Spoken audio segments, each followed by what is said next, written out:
좋은 학교, 좋은 쌤, 김하정입니다. 반갑습니다. 제가 올해도 3학년, 작년에도 3학년, 재작년에도 3학년이었습니다. 제가 3년째 3학년을 하면서 부모님들에게 꼭 해드리고 싶은 말이 있었습니다. 부모님들께서 꼭 챙겨야 하는 3가지가 있습니다. 정말 처음에는 이 작은 것이 아이들의 학습 격차를 만드나 하고 갸우뚱했지만 3년째 하다 보니 이 조그만 것이 아이들의 학습 격차를 만들 수밖에 없구나라는 생각이 들었습니다. 그래서 이 영상 보시고 꼭 매일 꾸준히 이 3가지 꼭 해주시면 좋은 습관을 가지는 아이로 자라게 될 것이며 더 나아가 학습 또한 꾸준히 해나갈 수 있고 좋은 결과까지 얻을 수 있는 아이로 자라게 될 것입니다. 제일 먼저 첫 번째는요. 매일 글을 읽는가입니다. 저는 아침 활동으로 무조건 독서를 합니다. 아이들과 함께 앉아서 수업하기 전에 함께 독서 활동을 한 후 오늘 읽은 책에 대해서 간단히 한 줄로 이야기하는 활동을 하는데요. 사실 이런 활동들을 하지 않으면 아이들은 교과서 외에 수업 시간 외에 글을 읽지 않더라고요. 그래서 아이들의 문해력을 가장 저하시키는 것 중에 하나가 바쁜 일상이지 않을까라는 생각이 들었어요. 바쁜 일상으로 인해 사실 꼭 해나가야 하는 것이 숙제에 지이고 시간에 지이고 결국 아이들은 기본적으로 해나가야 하는 그리고 기본적으로 형성해야 하는 것들을 내면 깊숙이 습관화되지 못했기 때문에 나중에는 팍 상승할 수 있는 힘이 사라지게 되는 겁니다. 그래서 지금 초등학교 3학년 이전의 아이들은 더욱 좋습니다. 1, 2학년 부모님들이 이 영상을 보셨다면 행운이라고 생각하세요. 이 글이라는 건 꼭 무조건 글책만을 이야기하지 않습니다. 우리 일상에서 다양한 글을 읽을 수 있는 텍스트로 만들어진 것들이 많습니다. 신문도 있고요. 그림책도 있고요. 그 게시판도 있고요. 다양한 글들을 읽는가. 그것도 스스로 시간을 내어서 읽는가. 왜냐하면 나중에는 읽지 못해서 글을 이해하지 못해서 더욱 학습이 되어 나가지 않는 경우가 훨씬 더 많기 때문입니다. 그 읽지 못하는 아이들은 나중에 수학도, 과학도, 사회도 해나가기 어려운 부분들이 연결되어 있을 수밖에 없습니다. 그래서 하루에 30분 무조건 읽는가. 그리고 하루에 30분 정도는 아이가 여유롭게 책을 읽을 수 있는, 독서를 할 수 있는, 그리고 텍스트를 읽을 수 있는 시간을 마련해 주시기 바랍니다. 두 번째는 매일 글을 쓰는가. 저도 학부모이지만 학교에서 아이들 글쓰기 연습 좀 시키면 좋겠다라는 생각이 드는데요. 막상 일기쓰기라도 없는 한 해를 맞이하면 아이가 스스로 공책을 펴서 글을 쓰는 경우가 참 없더라고요. 그리고 학교에서도 아이들 보고 글쓰기 지도를 하면 선생님 몇 줄 써야 돼요? 팔 아파요. 와, 10줄이나 써야 돼요? 이런 생각을 하거든요. 사실 글쓰기 활동은 쉬운 활동은 아닙니다. 아마 여러분들도 지금 당장 글을 써보라고 하면 무슨 글 쓰지? 하고 고민이 되실 텐데요. 이것도 습관이 들면 정말 쉽게 글을 쓸 수 있는데요.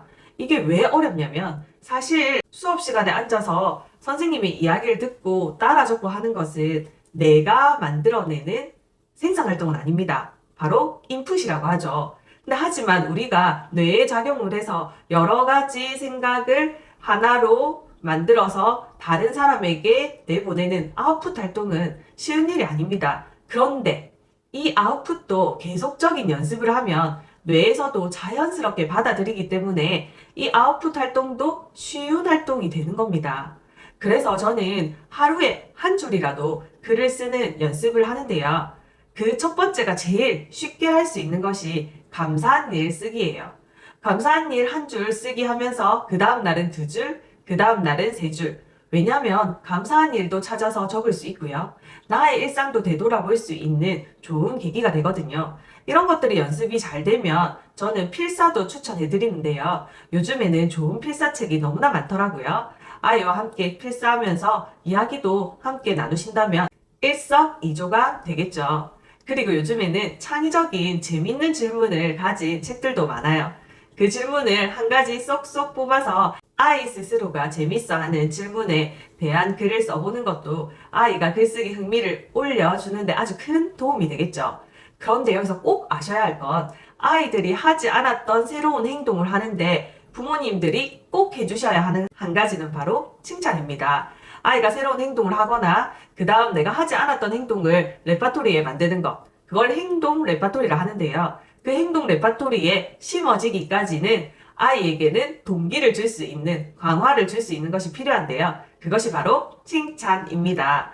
그 칭찬을 아이가 할 때마다 해주시면 아이가 새로운 행동의 습관을 잡는데 아주 큰 효과를 볼 수 있을 겁니다.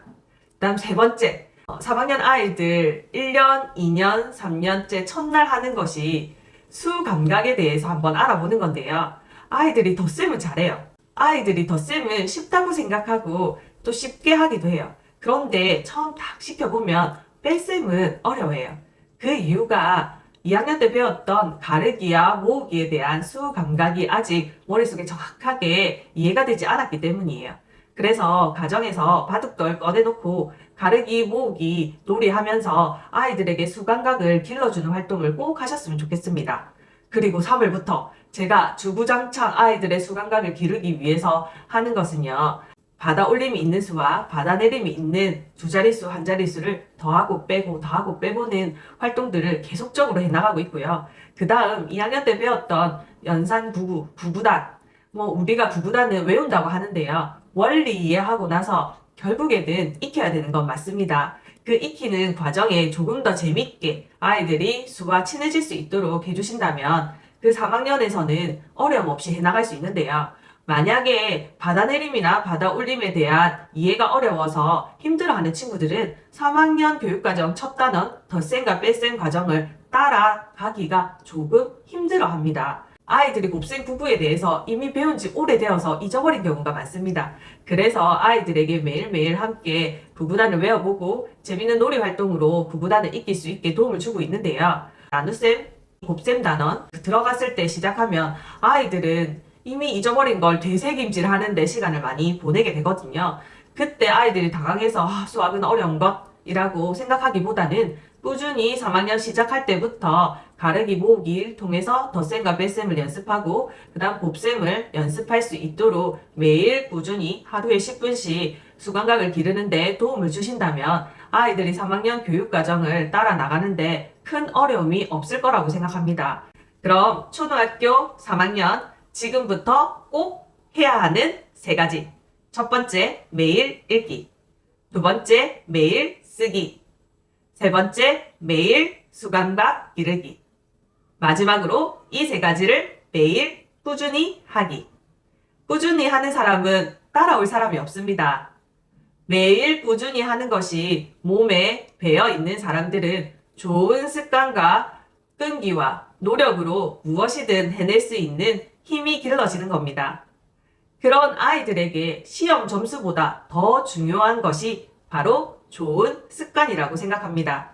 좋은 습관은 좋은 길로 이끕니다. 이런 좋은 습관, 학원에 치여서 시간에 쫓겨서 진짜 해야 될 것을 놓치는 일이 없었으면 좋겠습니다.